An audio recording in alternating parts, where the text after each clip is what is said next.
Bismillahirrahmanirrahim. Assalamualaikum warahmatullahi wabarakatuh.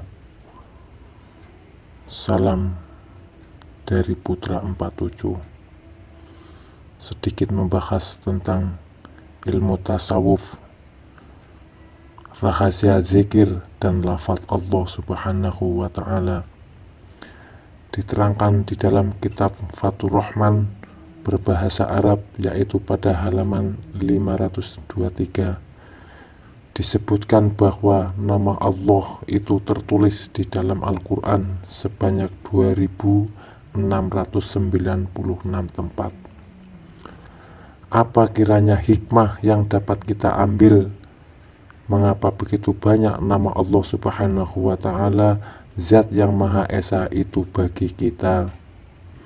Allah, Zat yang Maha Esa, berpesan, "Wahai hambaku, janganlah kamu sekalian lupa kepada namaku." Maksudnya, Allah itu namaku dan zatku, dan tidak akan pernah bercerai atau berpisah. Namaku dan zatku itu satu.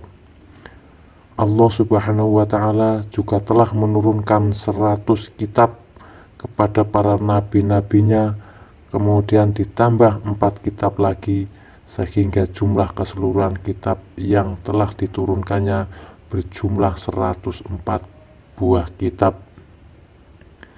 Dan yang 103 buah kitab itu rahasianya terhimpun di dalam Al-Quranul Karim. Yang rahasia Al-Quranul Karim itu pun rahasianya terletak pada kalimat Allah Subhanahu wa ta'ala. Begitu pula dengan kalimat La ilaha illallah. Jika ditulis dalam bahasa Arab ada 12 huruf, dan jika digugurkan 8 huruf pada awal kalimat La ilaha illallah, maka akan tertinggal 4 huruf saja, yaitu Allah. Makna kalimah Allah Subhanahu wa ta'ala itu adalah sebuah nama saja. Sekalipun digugurkan satu persatu, nilainya tidak akan pernah berkurang, bahkan akan mengandung makna dan arti yang mendalam, dan mengandung rahasia penting bagi kehidupan kita selaku umat manusia yang telah diciptakan oleh Allah Subhanahu wa ta'ala dalam bentuk yang paling sempurna. Allah Subhanahu wa ta'ala jika diarabkan, maka la ia akan berhuruf dasar alif, lam di awal, lam di akhir, dan ha. Andai kita ingin kita melihat kesempurnaannya, maka gugurkanlah satu persatu atau huruf demi hurufnya. Gugurkanlah huruf pertamanya, yaitu huruf alif, maka akan tersisa 3 huruf saja, dan bunyinya tidak Allah lagi, tetapi akan berbunyi lillah. Artinya bagi Allah. Dari Allah kepada Allah lah kembalinya segala makhluk. Gugurkan huruf keduanya, yaitu huruf lam awal, maka akan tersisa 2 huruf saja, dan bunyinya tidak lillah lagi, tetapi akan berbunyi lahu. Lahu mafis samawati wal ardi. Artinya bagi Allah segala apa saja yang ada pada 7 lapis langit dan 7 lapis bumi. Gugurkan huruf ketiganya, yaitu huruf lam akhir, maka akan tersisa 1 huruf saja, dan bunyinya tidak lahu lagi, tetapi hu. Huwal hayyul qayyum. Artinya zat Allah yang hidup dan berdiri sendiri. Kalimah hu ringkasan dari kalimah huwa. Sebenarnya setiap kalimah huwa artinya zat. Misalnya Qul huwallahu ahad, artinya zat yang bersifat kesempurnaan yang dinamai Allah. Yang dimaksud kalimah hu itu menjadi berbunyi ah, artinya zat. Bagi sufi, nafas kita yang keluar masuk semasa kita masih hidup ini berisi amal batin, yaitu hu, kembali nafas turun diisi dengan kalimat Allah, ke bawah tiada berbatas dan ke atas tiada terhingga. Perhatikan beberapa pengguguran-pengguguran di bawah ini.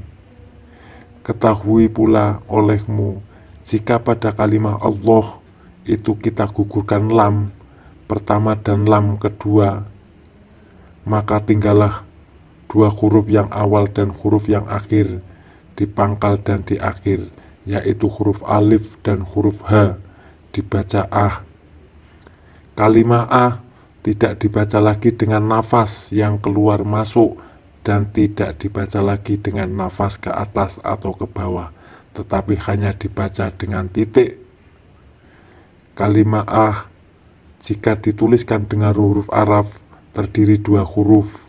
Artinya dalam bahasa disebutkan intaha, kesudahan dan keakhiran. Andai saja kita berjalan mencari Allah Subhanahu wa Ta'ala, tentu akan ada permulaannya dan tentunya juga akan ada kesudahannya. Akan tetapi kalau sudah sampai lafaz zikir ah, maka sampailah perjalanan itu ke tujuan yang dimaksud. Selanjutnya, gugurkan huruf awalnya yaitu huruf alif dan gugurkan huruf akhirnya yaitu huruf ha, maka akan tersisa dua buah huruf di tengahnya yaitu huruf lam pertama, lam alif, dan huruf lam alif kedua, la nafiyah. Kaidah para sufi menyatakan tujuannya adalah jika berkata la, tidak ada Tuhan, illa, ada Tuhan, nafi mengandung isbat, isbat mengandung nafi, tiada bercerai atau terpisah nafi dan isbat itu. Selanjutnya gugurkan huruf lam kedua dan huruf hu, maka yang tertinggal juga dua huruf, yaitu huruf alif dan huruf lam yang pertama. Kedua huruf yang tertinggal itu dinamai alif lam latif, dan kedua huruf itu menunjukkan zat Allah, maksudnya makrifat yang semakrifatnya dalam artian yang mendalam, bahwa kalimah Allah bukan nakirah.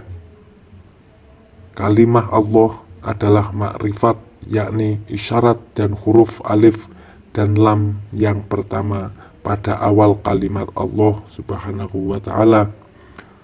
Gugurkan tiga huruf sekaligus, yaitu huruf lam pertama, lam kedua, dan hu, maka tinggallah huruf yang paling tunggal dari segala yang tunggal, yaitu huruf alif, alif tunggal yang berdiri sendirinya. Berilah tanda pada huruf alif yang tunggal itu dengan tanda atas, bawah, dan depan, maka akan berbunyi a, i, u.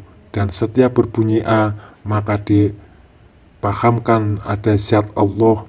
Begitu pula dengan bunyi i dan u, dipahamkan ada zat Allah. Dan jika semua bunyi itu a, i, u dipahamkan ada zat Allah, berarti segala bunyi suara di dalam alam, baik itu yang terbit atau datangnya dari alam nasar yang empat, tanah, air, angin, dan api, maupun yang datangnya dan keluar dari mulut makhluk, ada zat Allah. Penegasannya, bunyi atau suara yang datang dan terbit dari apa saja, semuanya itu berbunyi Allah, nama dari zat yang Maha Esa. Sedangkan huruf alif itulah dasar atau asal dari huruf Arab yang banyaknya ada 28 huruf. Dengan demikian, maka jika kita melihat huruf alif, maka seakan-akan kita telah melihat 28 huruf yang ada. Lihat dan perhatikan sebuah biji pada tumbuh-tumbuhan. Dari biji itulah asal-usul segala urat, batang, daun, ranting, dahan, dan buahnya. Syuhudul wahdah fil kasroh, syuhudul kasroh fil wahdah. Pandang yang satu kepada yang banyak, dan pandang yang banyak kepada yang satu. Maka yang ada hanya satu saja, yaitu satu zat. Dari zat itulah datangnya alam beserta isinya. Al-Quran yang jumlah ayatnya ada 6.666 ayat akan terhimpun ke dalam suratul Al-Fatihah, dan suratul Al-Fatihah itu akan terhimpun pada Bismillah, dan Bismillah itu pun akan terhimpun pada huruf ba, dan huruf ba akan terhimpun pada titiknya nuktah. Jika kita tilik atau lihat dengan jeli, maka titik itulah yang akan menjadi segala huruf. Terlihat banyak padahal ia satu, dan terlihat satu padahal ia banyak. Selanjutnya, huruf-huruf lafaz Allah subhanahu wa ta'ala yang telah digugurkan, maka tinggallah 4 huruf yang ada di atas lafaz Allah tadi, yaitu huruf tasdid bergigi 3 terdiri dari 3 huruf alif.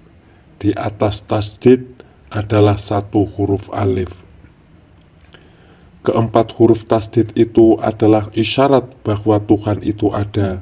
Maka wajib bagi kita untuk mentauhidkan asma Allah, af'al Allah, sifat Allah, dan zat Allah. Langkah terakhir, gugurkan keseluruhannya, maka yang akan tinggal adalah kosong. La sautun wala harfun, artinya tidak ada huruf dan tiada suara. Inilah kalamullah yang qadim, tidak bercerai dan terpisah sifat dengan zat.